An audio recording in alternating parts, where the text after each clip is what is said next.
नमस्कार। पिछले 3-4 दिनों से मैं किस्सा गोई का कोई अंक अपलोड नहीं कर पा रहा था। हालांकि जब 198 यानी 198वें पार्ट मैंने अपलोड किया था, उसके बाद मुझे कुछ शासकीय आवश्यकताओं के कारण कहीं बाहर भी गया और यहाँ भी व्यस्त रहा। अब उतना फ्री होना थोड़ा मुश्किल है। जब मैंने ये किस्सा गोई शुरू किया था उस समय पूरी तरह से लॉकडाउन था। मैंने अपने सभी मित्रों से इस बात को पूछकर कि इस समय का सदुपयोग करना चाहता हूँ, तब मैंने ये शुरू किया था। और फिर हमारे ख्याल से सीज़न 1, सीज़न 2 और कुछ हद तक सीज़न 3 भी कभी उसमें कोई गैप नहीं हुआ होगा। लेकिन अब जैसा कि आप जानते हैं कि कुछ न कुछ, चाहे किसान आंदोलन के रूप में, लॉ एंड ऑर्डर के रूप में, कुछ क्राइम की वजह से भी इधर इस बीच में व्यस्तताएँ बढ़ती गईं और व्यस्तताएँ इतनी बढ़ी कि मुश्किल हो गया है कि लगभग हर दिन मैं अपने पार्ट्स को अपलोड करूं। फिर भी लोग कभी कभी बीच में कमेंट में ये शंका करते हैं कि साहब आप बंद तो नहीं कर देंगे, आप शुरू रखिए, इसको जारी रखिए, ख़त्म होने वाला है, इस तरह की बातें करते हैं। तो मैं अपने सभी मित्रों को, अपने सभी शुभचिंतकों को, अपने सभी दोस्तों को, जो लोग भी मुझे फॉलो करते हैं उनको, और उन सबको मैं आश्वस्त करना चाहता हूँ कि जब तक मैं अपनी पोस्टिंग के अंतिम दिन तक, जब तक मैं यहाँ पोस्टेड हूँ, जब तक मैं उसे पूरा नहीं कर लूँगा, मैं इसे जारी रखूँगा। बेशक 1-2 दिन, 3 दिन कभी कभी गैप हो जाए। आज ये 199वां एपिसोड है किस्सा गोई का। पोस्टिंग हमारी चल रही है DIG रेंज बरेली। ये घटना जो मैं आज आपके सामने लेके आया हूँ, ये मेरे ही रेंज के एक जनपद शाहजहाँपुर की है। बात 11 अगस्त 2019 की है। शाहजहाँपुर में एक बहुत ही रिमोट का थाना है, खुटार। वहाँ पर देवशरण मिश्रा सन ऑफ रामदास मिश्रा नवदिया मनकंठा थाना खुटार के थाने पर उपस्थित हुए। रात की बात है और उन्होंने ये बताया कि 22 जून 2019 को मेरे बेटे रोहित की शादी स्नेहा से हुई थी। स्नेहा मेरी बहू थी। मेरी रंजिश गांव के कुछ लोगों से है जिनसे तिलक के दिन मेरे बेटे का विवाद हो गया था। जिनसे विवाद हुआ था उनका नाम पुरुषोत्तम है। और इसी रंजिश के कारण आज शाम को जब मेरे बेटा और बहू मेरी बेटी से लखीमपुर खीरी मिलकर वापस आ रहे थे, तो रास्ते में 4 लोगों ने उन्हें घेर लिया। नाम उन्होंने लिखाया जो नामजद FIR में, वो थे पुरुषोत्तम, विजय, श्याम सिंह और राम सिंह। ये सभी गांव के थे। और ये लिखा है कि इन्होंने मेरी बहू और बेटे को घेर लिया, उन्हें मारा पीटा और मेरी बहू की गोली मारकर हत्या कर दी। घटना गंभीर थी। एक नवविवाहिता जिसकी 2 महीने पहले शादी हुई हो, उसको उसके पति के सामने ही गोली मार दी गई और वो उसकी मृत्यु हो गई। महिला अपराध वैसे भी बहुत सनसनीखेज हो जाते हैं अपने आप में, और दूसरा ये कि उसके पति के सामने ही कुछ लोगों ने उसकी हत्या कर दी। थाना खुटार पर अपराध पंजीकृत किया गया नामजद 4 लोगों के विरुद्ध। मुकदमा अपराध संख्या 404/19, धारा 307, 302। डॉक्टर SS चन्नप्पा, ये SP थे उस समय शाहजहाँपुर में, जो वर्तमान में SSP सहारनपुर हैं। फ़ौरन वो दल बल के साथ पहुंच गए। हेडक्वार्टर से बहुत दूर है ये थाना। FSL की पूरी टीम गई, डॉग स्क्वाड पूरा गया, क्राइम ब्रांच पूरी वहाँ पर बुलाई गई। उस थाने से संबंधित सर्किल ऑफिसर और SP रूरल ये भी वहाँ पहुँच गए।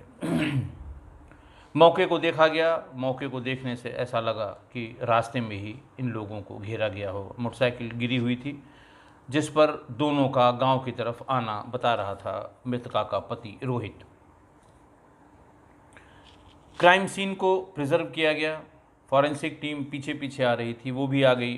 पूरे सीन की वीडियोग्राफी हुई, फोटोग्राफी हुई। ब्लड स्टेन्स जहाँ जहाँ पड़े हुए थे, ब्लड स्टेन्स को उनका सैंपल कलेक्ट किया गया। और सभी जब सारे अधिकारियों ने मौके का मुआयना कर लिया। तो सबसे पहले नामजद अभियुक्तों को बुलाने के लिए कहा गया। पुरुषोत्तम तुरंत घर पर मिल गया, वो थाने पर आ गया। बाकी के 3 भी थोड़ी देर में थाने पर आ गए, यानी चारों गांव में ही मौजूद थे। आसपास जब बताया गया उनको तो वो थाने पर आ गए। सबसे पहले एफआईआर में जिस बात का उल्लेख था कि तिलक के दिन पुरुषोत्तम से रोहित यानी मृतका के पति का झगड़ा हुआ था, वो वेरीफाई की गई। पुरुषोत्तम ने बताया कि हाँ, झगड़ा क्या था वो कहा सुनी थी, बहुत मामूली बात पर वो झगड़ पड़ा था। पता नहीं अजीब सा उस समय व्यवहार कर रहा था जिस दिन तिलक था। और जब उसने गाली वाली देने लगा तो मैंने भी गाली दी और फिर धक्का दे दिया, जबकि वो हमारा मित्र है। तो ये तय हो गया कि एफआईआर में जिस बात का उल्लेख है कि रंजिश हमारी थी पूरे गांव के सामने, जब ये तिलक लेकर लड़की वाले आए थे तब इन दोनों का झगड़ा हुआ था, ये बात कन्फर्म हो गई। फिर क्राइम ब्रांच से कहा गया कि आप सीडीआर का अवलोकन कर ये देखें कि उस समय जिस समय की ये घटना बताई जाती है ये चारों नामजद अभियुक्त कहाँ थे। क्राइम ब्रांच ने भी थोड़ी ही देर में ये कन्फर्म कर दिया कि इन सब की लोकेशन गांव में ही थी।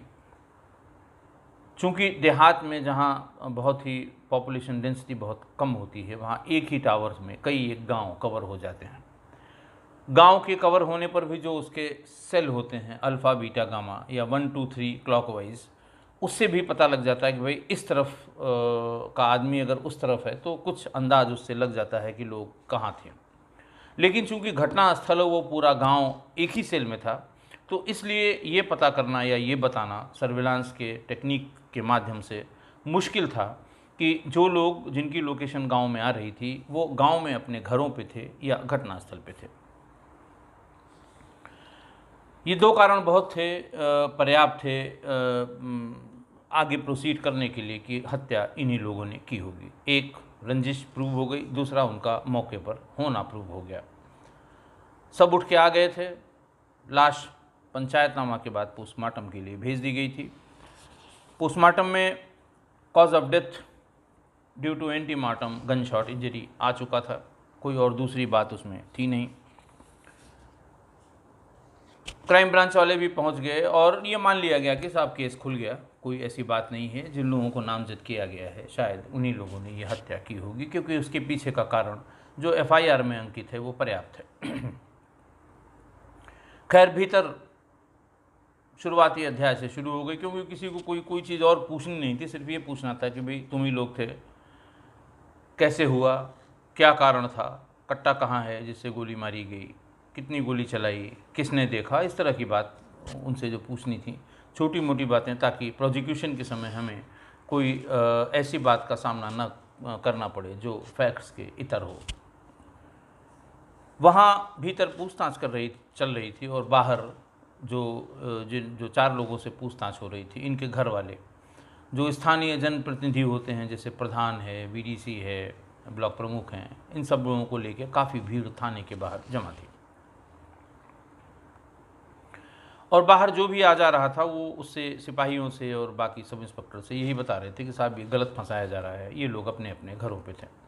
सभी के घर वाले मौजूद थे, उनके माँ बाप, पत्नी, बच्चे अगर जिसके थे वो सब मौजूद थे। इसी बीच में थानाध्यक्ष तेजपाल सिंह वो थाना क्षेत्र की किसी दूसरी घटना को विजिट करके थाने पर वापस आ रहा था। थाने के पास जैसे ही पहुंचा उसने देखा कि थाने के बाहर काफ़ी भीड़ लगी हुई है। भीड़ में आदमी भी हैं, औरतें भी हैं, बच्चे भी हैं। जैसे ही वो वहाँ उतरे, जो जनप्रतिनिधि थे उन्होंने कहा साहब इन लोगों की बात भी सुन ली जाए। थानाध्यक्ष ने कहा कि देखिए पूछताछ भीतर चल रही है और जो सही होगा वही किया जाएगा, किसी के साथ कोई न जाति होगी न कुछ गलत किया जाएगा। हम जब तक पूछताछ नहीं हो जाती हम कुछ भी कहने की स्थिति में नहीं हैं। फिर भी वो कहते रहे कि साहब इनकी बात तो सुन लीजिए, तब जाइए आप भीतर, तो आप जा ही रहे हैं, इनकी बात पूछ लीजिए तब पूछताछ करिए। थानाध्यक्ष ने कहा कि मुलजिम जब भी थाने पर आते हैं, मेरा एक्सपीरियंस है, कभी उनको किसी भी उनके घर वाले ने या उसके सिफारिशी ने ये नहीं कहा कि हाँ साहब इसने मर्डर किया है या इसने चोरी की है। हर आदमी अपने अपने बचाव में कुछ न कुछ कहता है। इसलिए जब तक पूरी पूछताछ नहीं हो जाती हम इन लोगों की बात, इन लोगों की पंचायत सुनने से हमें नहीं लगता मुझे कोई फ़ायदा होगा। वो जैसे ही चलने को हुए 6-7 साल का एक बच्चा, छोटा बच्चा, उसने आवाज़ लगाई कि अंकल आप मेरी बात सुन लीजिए। कुछ ऐसी मासूमियत से उसने कहा कि तेजपाल रुक गए और बच्चे को पास बुला के उन्होंने पूछा कि हाँ बेटा बताओ तुम क्या कहना चाहते हो। बच्चे ने बताया कि उसके पापा, नाम बताया उसने कि वो उसके पापा कितने बजे घर आए, कब उन्होंने चाय पी, उसके बाद फिर टीवी पर कितने बजे तक उन्होंने मैच देखा। मैच के बारे में बताया कि फ़लाँ फ़लाँ मैच हो रहा था, फ़लाँ चैनल पे आ रहा था और वो उन्होंने देखा। उसके बाद फिर सीरियल का टाइम हो गया। हमने, मम्मी ने, पापा ने और जो घर के लोग हैं सब लोगों ने बैठ के वो सीरियल भी देखा। वो सीरियल बिल्कुल ख़त्म होने ही वाला था तभी गांव में हल्ला हुआ कि गोली लग गई, गोली चल गई, गोली लग गई। सभी लोग भागे, मैं भी पापा के पीछे पीछे भागा। पापा मना करते रहे लेकिन फिर भी पीछे पीछे भागा और उस स्थान का नाम बताया कि साहब यहाँ पे आए तो यहाँ ऐसा ऐसा था। और उसके आधे घंटे बाद ही पुलिस वहाँ, आधे पौन घंटे बाद ही पुलिस वहाँ पे आ गई और पुलिस के आने के 10-15 मिनट बाद ही मेरे पापा को थाने पर बुला लिया गया। पापा सीधे थाने पर आ गए। तो उन्होंने ये बात बताई तो तेजपाल ने, इंस्पेक्टर ने उससे उस सीरियल के बारे में और कुछ पूछा कि बताओ उस दिन उस सीरियल में किसकी शादी हुई थी। बच्चे ने बिल्कुल सही सही बता दिया, फ़लाँ की फ़लाँ से शादी हुई थी, इतने इतने लोग आए थे। और उसने ये भी कहा कि अंकल उस दिन एक बात और हुई थी, गहने जो है वो चोरी हुए थे, फ़लाँ कैरेक्टर ने नाम लिया कि इसने ये गहने भी चुराए थे। ये बात सुन के थाना प्रभारी हतप्रभ रह गए। कारण उसका ये था कि थाना प्रभारी भी उस दिन, उनका परिवार, बच्चे आए होंगे, थाने के अपने आवास में बैठे बच्चों के साथ टीवी देख रहे थे। यही शायद सीरियल चल भी रहा था और जैसे ही सीरियल ख़त्म हुआ था उसके 10-5 मिनट बाद ही किसी का फ़ोन आया कि साहब एक महिला का मर्डर हुआ है। उसको उन्होंने कोरिलेट किया और ये कहा कि बच्चा तो बिल्कुल सही कह रहा है और एक एक मिनट का हिसाब दे रहा है। उन्होंने कहा तुम बेटे यहीं रुकना, मैं भी आ रहा हूँ। वो सीधे गए वहाँ बैरक में जहाँ पूछताछ चल रही थी। लड़के के पिता का नाम लेके पुकारा, बताया गया साहब ये बैठा हुआ है। अब चूँकि कई अध्याय पूरे हो गए थे पूछताछ के, अंतिम से थोड़ा पहले ही थे, तो आप समझ सकते हैं उनकी हालत क्या रही होगी। जब पूछताछ करने वाली टीम को कोई कन्फ्यूज़न ही नहीं था, सब मुतमईन थे कि ये इन्हीं लोगों ने हत्या की है, तो आप समझ सकते हैं कि किस अध्याय में क्या क्या हुआ होगा। फिर उन्होंने उससे पूछा कि तुम अच्छा ये बताओ उस दिन, घटना वाले दिन तुम्हारी क्या दिनचर्या थी।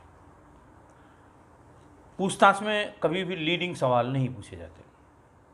लीडिंग क्वेश्चंस का मतलब जिसका जवाब हाँ और ना में हो, क्योंकि वो अगर 3 बार उसने आपके सवाल पर ना कहा तो उसको डिफेंड करेगा, फिर बहुत टाइम लगेगा आपको उसे तोड़ने में। तो उससे उन्होंने सीक्वेंस पूछा कि सीक्वेंस ऑफ इवेंट क्या है उस दिन का जिस दिन आपने, तो उसने पूरा बताया, सुबह से दोपहर तक का, शाम तक। थानाध्यक्ष का इंटरेस्ट शाम की इवेंट्स में था क्योंकि वो उसके बच्चे से पूरी बात सुन के आए थे।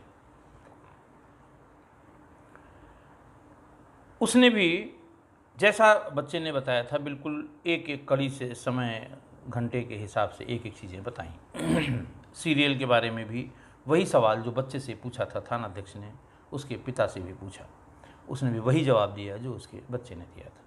जवाब सही था क्योंकि थानाध्यक्ष ने स्वयं उस समय में वो सीरियल देखा था। तेजपाल मुतमईन हो गए कि ये नामजदगी गलत है, किसी रंजिश की वजह से इन लोगों का नाम लिखाया गया है, मारने वाला कोई और है। उन्होंने फ़ौरन अपने सहयोगियों को बुलाया और कहा पूछताछ रोक दी जाए। लोगों ने पूछा क्या बात है, तो उन्होंने पूरी बात बताई कि देखो मर्डर का टाइम लगभग इतना है, ये 1 घंटे पहले के सारे सीक्वेंस ऑफ इवेंट बता रहा है। मर्डर की सूचना मुझे इतने समय मिली तो लोग गए होंगे वहाँ, 10 मिनट उसमें लगा होगा, उस जिम्मेदार आदमी ने मुझे फ़ोन करके बताया। इस बीच में गांव में हल्ला हो गया होगा। गांव में हल्ला होते ही ये अभियुक्त और इसका बेटा वहाँ से भाग के मौके तक आया। उसको सूचना मिलने और मेरे सूचना मिलने में 10 मिनट का, 8 मिनट का फ़र्क है, जो जेन्युइन है, उसको आप कैलकुलेट कर सकते हैं। उसके बाद जैसे ही पुलिस आई, सबसे पहले इसी को बुलाया गया और ये तुरंत थाने पर आ गया। यानी घटना होने और उसके थाने के आने में आधे घंटे, पौन घंटे का मान लिया डिफरेंस होगा। इस समय में कोई भी अपने बेटे को, अपने परिवार को ट्यूटर नहीं कर सकता कि अगर कोई पूछे तो 7:01 पे ये बताना, 2 पे ये बताना, 10 पे ये बताना, 8 बजे का ये इवेंट बताना। लंबा समय मिले तो ट्यूटर किया जा सकता है, लेकिन ये ट्यूटर्ड नहीं है ये बच्चा। सबके समझ में आ गया कि बात इंस्पेक्टर साहब बिल्कुल सही कह रहे हैं। ये नामजदगी गलत है। तेजपाल ने तुरंत एसपी डॉक्टर एस चेन्नप्पा को ये बताया कि ये नामजदगी गलत है, जबकि सब लोग ये सोच के गए थे कि अभी थोड़ी देर में मुलजिमान थाने पर आ गए हैं, पूछताछ हो जाएंगी, सारी सीक्वेंस ऑफ इवेंट पता लग जाएगी और फिर इन्हें जेल भेज दिया जाएगा। अब इसमें केस में कुछ बचा नहीं है, it is an open and shut case. जब ये हुआ कि नहीं, वो केस ही गलत था, नामजदगी गलत थी, जो लोग नामजद किए गए हैं वो मारने वालों में नहीं हैं, मारने वालों में कोई और है। फिर अब चूंकि सर्विलांस के सारे परम्यूटेशन कॉम्बिनेशन इस्तेमाल किए जा चुके थे, कोई उसमें और तरीका नहीं था जिससे हम उनको क्रॉस चेक करें। एक ही सेल में घटनास्थल और गांव दोनों था, एक ही सेल में वादी और प्रतिवादी दोनों का लोकेशन है, और गवाहान सब जितने गवाहान उन्होंने बताए हैं वो कै बजे वहाँ से चला खीरी से, कितने बजे यहाँ पहुँचा, सब चीज़ें सही सही बता रहे हैं। तो इतने परम्यूटेशन कॉम्बिनेशन के बाद सर्विलांस से कुछ हासिल होने वाला नहीं था, लिहाजा ट्रेडिशनल पुलिसिंग का सहारा लिया गया। गांव में जो मुखबिर क्या जो संपर्क होते हैं पुलिस वालों के, उनको बुलाया गया। सादे में जो जिनकी बीट है वहाँ के कांस्टेबल्स और सब इंस्पेक्टर्स को सादे में लगाया गया कि आप नाइट वहीं स्टे करिए, लोगों से बात करिए, कोशिश करिए, पता करिए कि आखिर ये लोग नहीं हैं तो इनका नाम क्यों आया, पहला, और दूसरा ये लोग नहीं हैं तो कौन है।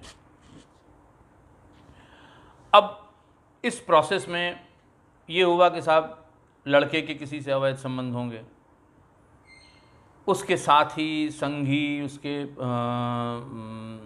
जो साथ पढ़ने वाली, अगले 10-12 दिनों में एक एक करके सब उठाए गए। वहाँ से कुछ नहीं पता लगा तो ये हुआ कि हो सकता है लड़की के किसी से संबंध हों अपने मायके में और उसकी शादी तय हो गई हो, इस नाराज़गी में उसने लड़की की हत्या कर दी हो। ऐसा नहीं कि इस तरह के प्रेसिडेंस नहीं हैं, भरे पड़े हैं इस तरह के प्रेसिडेंस, कम से कम जो क्राइम में जिनका इंटरेस्ट है वो जानते होंगे। तो साहब लड़की के स्कूल जब पढ़ती थी उस समय के उसके साथ के पढ़ने वाली बच्चियां भी और बच्चे भी, गांव में जिस किसी से उसकी नज़दीकी थी वो, गांव में उसके और भी आने जाने वाले जो लड़कियां जो उसके साथ रहती थीं, जो किसी से उसके संबंध पे प्रकाश डाल सकती थीं, सब थाने पर लाए गए, सख्ती की गई, पूछा गया, पुराने दोस्तों को लाया गया। लेकिन स्नेहा के बारे में कुछ ऐसा नहीं पता लगा कि उसके आचरणों पर कोई शक करे। 1.5 महीने हो गए, थक हार गई पुलिस, कुछ पता नहीं लग रहा था। जब लगभग 2 महीने होने वाले थे तो गांव के ही किसी व्यक्ति ने इंस्पेक्टर को, अच्छा इस बीच में आप जानते हैं कि किन किन लोगों ने इसको फॉलो किया होगा, किसने किसने ये लिखा होगा कि पुलिस हाथ पर हाथ धरे बैठी है, किसने लिखा होगा कि पुलिस फेल हो गई, किसने लिखा होगा कानून व्यवस्था की स्थिति चरमरा गई। ये सब एक ही घटना में ये सब हो जाती है। तो प्रेशर बहुत था। इंस्पेक्टर भी कई बार मौके पर गए, गांव में गए, लोगों से जानने की कोशिश की, मायके में गए, लेकिन कुछ पता नहीं लगा। लगभग 2 महीने होने वाले थे तभी किसी व्यक्ति ने, गांव के किसी व्यक्ति ने, जो थाने पर जिसका आना जाना रहा होगा या जो इंस्पेक्टर को पर्सनली जानता होगा, उसने फ़ोन किया कि सर आज गजब हो गया। उनका क्या हुआ? उनका आज मैंने सुमित को अपनी भाभी के साथ आपत्तिजनक अवस्था में गांव के बाहर देखा है। ये खबर थोड़ा सा अनयूजुअल थी क्योंकि अभी अभी ही सुमित की पत्नी स्नेहा की हत्या हुई थी। उन्होंने कहा अच्छा ठीक है। सुमित को उन्होंने उसी समय बुलवा लिया, थाने पर आ गया और फिर उसकी लोकेशन जो होता है कि अगर वो झूठ बोले तो उसको हम क्रॉस चेक कर सकें, ये सब निकाला गया। फिर उससे पूछताछ शुरू हुई। पहली बात तो आते ही उसने सिर पटक के रोना शुरू किया। स्नेहा का नाम लेके लेके चिल्लाता रहा। जो पूछताछ करने वाली टीम होती है, जो बराबर लगातार क्राइम दर क्राइम, मुलजिम दर मुलजिम पूछताछ करती है, उसे काफ़ी साइकोलॉजी का भी अंदाज होता है। काफ़ी रोने धोने पर उनमें से एक पूछताछ की टीम के एक सदस्य ने कहा कि साहब नाटक कर रहा है। उनका क्यों, रो तो रहा है? बोले साहब देख लीजिए इतनी देर से चिल्ला रहा है, एक भी आंसू नहीं है इसके। बात कुछ समझ में आ रही थी, थोड़ा गर्म किया गया कि ये सब ड्रामा बंद करो, बात बताओ सही सही क्या है। पुलिस सबसे पहले इस सूचना को वेरीफाई करना चाहती थी कि क्या वो अपनी भाभी के साथ गांव के बाहर पर्टिकुलर जगह बताई गई थी, वहाँ आपत्तिजनक स्थिति में देखा गया है। बहुत देर बाद ना अनुकर दाएं बाएं करने के बाद उसने ये स्वीकार किया और पूरी घटना बताई कि हाँ मेरे भाभी के संबंध हैं और मैं इस तरह से उसी दिन के लिए जिस दिन बुलाया गया उसके एक दिन पहले भाभी के साथ फलां जगह जा रहा था और हम लोग इस तरह से आपत्तिजनक स्थिति में थे। उसके बाद जब ये पता लग गया कि हाँ ये सूचना सही थी तो फिर उन पर जोर आजमाइश शुरू हुई। जब अध्याय दर अध्याय शुरू हुआ तो बहुत दूर तक नहीं चल पाया सुमित। थोड़ी दूर चलने के बाद ही वो रास्ते पर आ गया। फिर उसने पूरा किस्सा बताया। उसने कहा जब मेरे भाई की शादी हुई, भाई काम के सिलसिले में बाहर रहते हैं, शादी के बाद ही जब भाभी मेरे घर पे आई तो बहुत थोड़े दिनों बाद ही मेरे भाभी के संबंध हो गए। संबंध इतने गहरे, इतने प्रगाढ़, इस तरह के हो गए कि एक दिन मेरी भाभी ने मुझे कसम दिला दी कि तुम कभी शादी नहीं करोगे और मेरे साथ ही रहोगे। मैंने वो कसम भी खा ली। मैं उस कसम को निभाता रहा और मेरे भाभी के संबंध चलते रहे। लेकिन इसी बीच में हमारे इन संबंधों की भनक मेरे माँ और मेरे पिता को भी लग गई। दोनों ने इस पर बहुत ही गंभीर आपत्ति जताई और पहला काम ये किया कि मेरे भाभी को उसके मायके भेज दिया। और फिर मुझ पर दबाव बनने लगा कि तुरंत शादी कर लो। मैं बार बार कहता रहा कि क्योंकि मैं मिल नहीं पा रहा था कि पहले भाभी को बुला लो तब मैं शादी की बात करूँगा। उसने कहा नहीं, पहले तुम्हें शादी करनी होगी, जब शादी तुम्हारी हो जाएगी तभी भाभी यहाँ पर आएंगी। इस बीच में यानी बड़े भाई की शादी और जब इसकी शादी हुई, इस बीच में कई शादियाँ आई हैं। गांव घर में तो लोग देखते हैं कि हाँ भाई लड़का बड़ा हो गया है, खेती किसानी का काम करता है, अब इसकी शादी कर देनी चाहिए। गांव में शादियाँ एक बीच के व्यक्ति के जो घर परिवार का बड़ा होता है, रिश्तेदार होता है, उनको बीच में रखकर अगुआ कहते हैं उनको, अगुआ शादी बताते हैं और फिर दोनों पक्षों को मिलाते हैं और शादी तय हो जाती है। इस बीच में जितनी भी शादी आई, रोहित ने ये बताया कि आधी तो मैंने मना कर दी और आधी अपने भाभी से मना करा दी कि इसके यहाँ ये नहीं है, इसके यहाँ वो नहीं है, लड़की ऐसी नहीं है, फलां से पूछा था लड़की ठीक नहीं है। शादियाँ ये मना होती रही। जब भाभी के संबंधों की भनक माँ बाप को लगी तो उनकी समझ में आ गया कि शादियाँ क्यों बार बार मना कर रहा है। इसीलिए उन्होंने भाभी को मायके भेजकर और इससे कहा कि जब तक तुम शादी नहीं करोगे भाभी कभी यहाँ नहीं बुलाऊंगा उनको। मेरे माँ बाप का ये मानना था, ऐसा बताया उसने, कि मेरे माँ बाप का ये मानना था कि जब मेरी शादी हो जाएगी तब मैं सुधर जाऊंगा।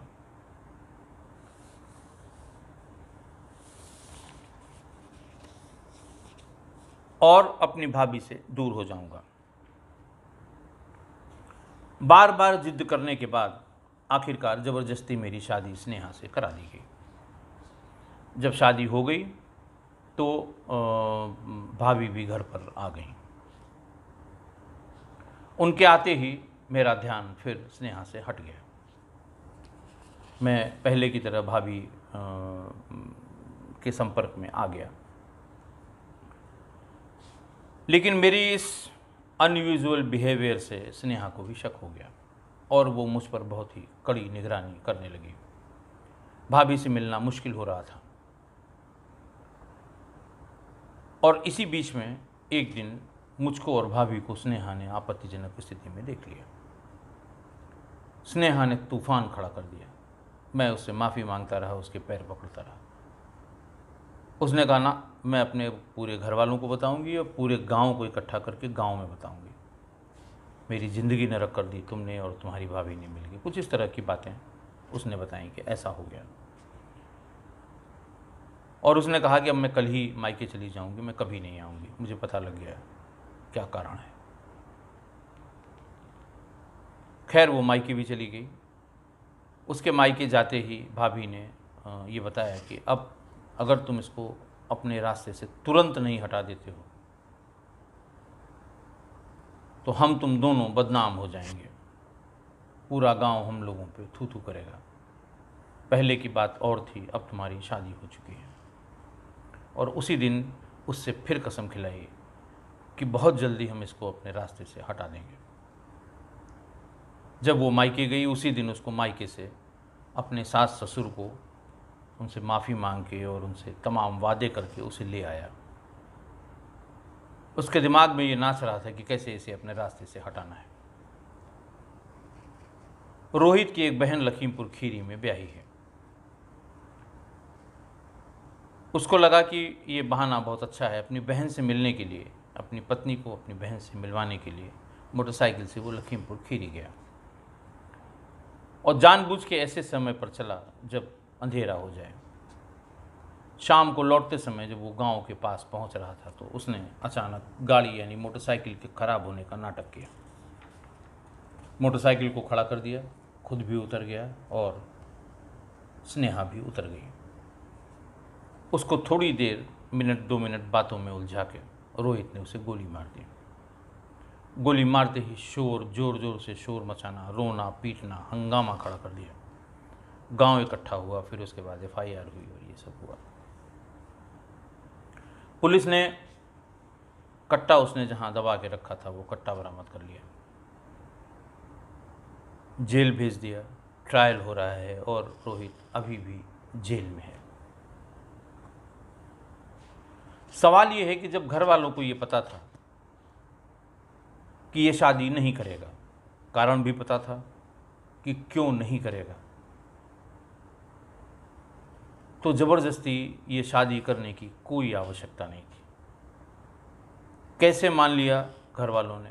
अच्छा, जब बात धीरे धीरे और आगे बढ़ी तो यही पता लगा कि घर ही वालों को नहीं और लोगों को ये पता लग गया था कि ये शादियां जो बार बार मना कर रहा है इसकी अपनी भाभी से संबंध है। ऐसे में ज़बरदस्ती शादी नहीं करनी थी। जो काम इन्होंने बाद में किया, भाभी को भी अपने मायके भेज देना था। जब उनका बेटा काम से लौट के आता तो वो अपनी पत्नी को अपने ससुराल से लेके यहाँ आ जाता, या फिर इसको कहीं काम के लिए, काम की तलाश में कहीं भेज देना चाहिए था। ऐसा न करके ये समझ लेना कि शादी करने पर इसकी जब पत्नी आ जाएगी तो अपनी भाभी से दूर हो जाएगा, ये भूल थी। और शायद इसी भूल के कारण उस बेचारी नवविवाहिता की जान चली गई। आज बस इतना ही। बहुत बहुत धन्यवाद।